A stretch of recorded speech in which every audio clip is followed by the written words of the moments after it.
Welcome back to my channel. This is another quiz time, and in this section, we're looking at some questions that are related to elbow anastomosis. I've put up a lecture on elbow anastomosis. If you've not checked up that lecture, please kindly go and do so. Now, let's go through some questions that will help us in our examination.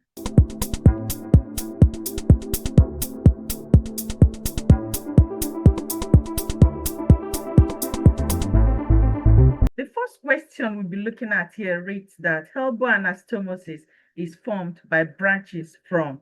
Is it formed by branches from the brachial, the ulnar, and the radial arteries? Is it formed by branches from the axillary, the brachial, and the radial arteries? Is it formed by branches from the radial, the ulnar, and the subclavian arteries? Or is it none of the above?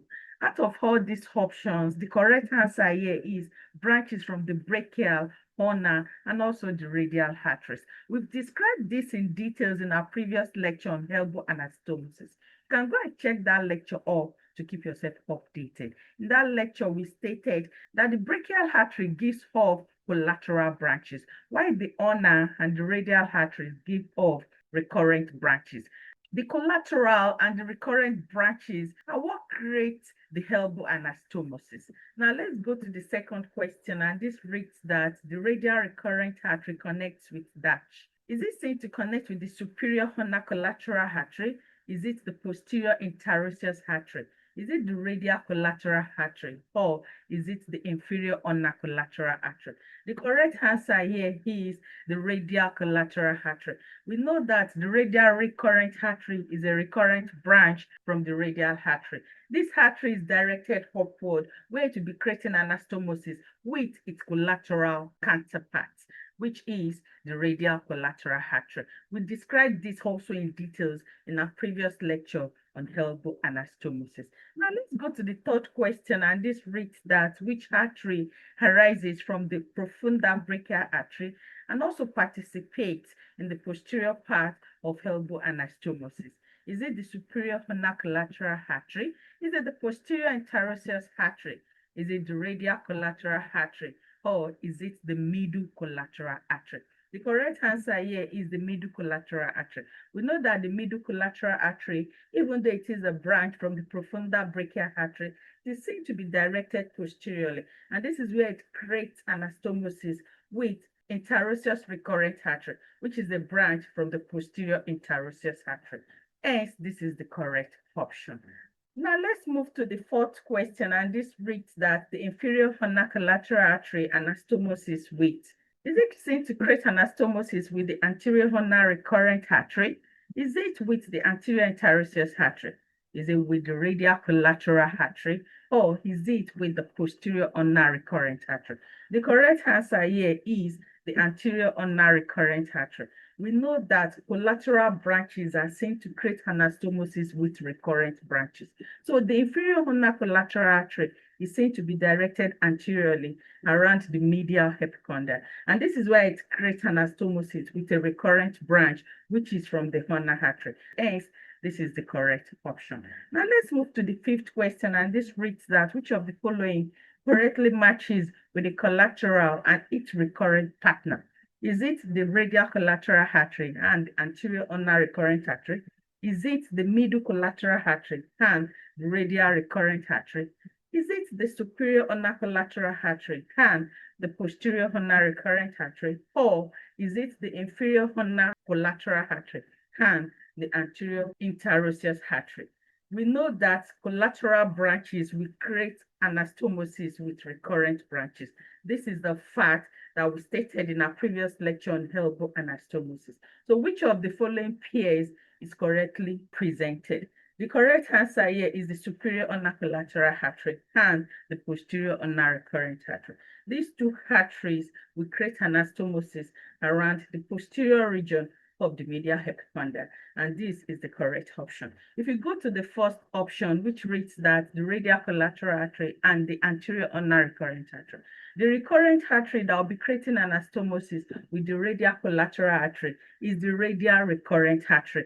The second option here, which reads that the middle collateral artery and the radial recurrent artery, is also incorrect. The middle collateral artery, which is a branch from the profunda brachial artery, is seen to create anastomosis with the interosseous recurrent artery, which is a branch of the posterior interosseous artery. We also stated this in details in our previous lecture on elbow anastomosis. Then going to the last option here, which states that the inferior ulnar collateral artery and the anterior interosseous artery. This is also incorrect. The inferior ulnar collateral artery will be creating anastomosis with the anterior ulnar recurrent artery. Hence, the correct answer here is C, which states that the superior ulnar collateral artery and the posterior ulnar recurrent artery. These two arteries, the collateral and the recurrent, will be seen to create anastomosis with each other, specifically around the posterior region of the medial epicondyle. Now, let's look at the sixth question, and this reads that a patient with swelling at the medial elbow shows reduced flow through the posterior ulnar recurrent artery.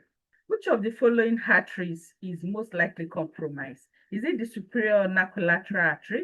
Is it the inferior ulnar collateral artery? Is it the radial artery? Or is it the posterior interosseous artery? The correct answer here is the superior ulnar collateral artery, because it is this artery that the posterior ulnar recurrent artery will be creating anastomosis with. Hence, this is the artery that is most likely to be compromised. Now let's go to the seventh question, and this reads that which of the following arteries contributes to the collateral circulation around the elbow? Is it the anterior ulnar recurrent artery? Is it the inferior ulnar collateral artery? Is it the radial recurrent artery? Or is it the recurrent interosseous artery? Out of all these options, the correct answer here is the inferior ulnar collateral artery. And this is obvious because all the other arteries are recurrent branches. Hence, this is the correct option. Now, let's move to the eighth question, and this reads that the superior ulnar collateral artery forms anastomosis. Is it behind the lateral epicondyle? Is it in front of the medial epicondyle? Is it behind the medial epicondyle? Or is it in front of the lateral epicondyle? The correct answer here as it relates to where the superior ulnar collateral artery creates its own anastomosis is behind the medial epicondyle. And this is where it is seen to create anastomosis with the posterior ulnar recurrent artery. Don't forget that collateral artery will be seen to connect with recurrent artery. Hence, this is the correct option. Now let's move to the ninth question, and this reads that the middle collateral artery anastomosis with which artery around the elbow? Is it the interosseous recurrent artery? Is it the radial recurrent artery? Is it the anterior ulnar recurrent artery? Or is it the posterior ulnar recurrent artery? The correct answer here is the interosseous recurrent artery. This can also be referred to as the recurrent interosseous artery. This is a branch from the posterior interosseous artery, which emerged from the common interosseous.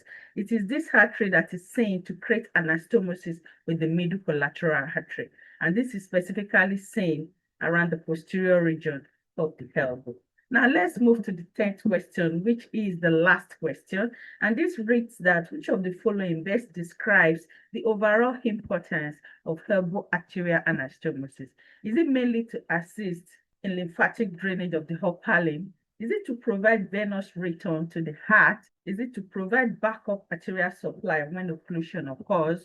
Or is it none of the above? The correct option here that best describes the overall importance of elbow arterial anastomosis is the fact that it provides backup arterial supply when occlusion occurs. Thanks for watching this video. Let's have your grades in the comment section.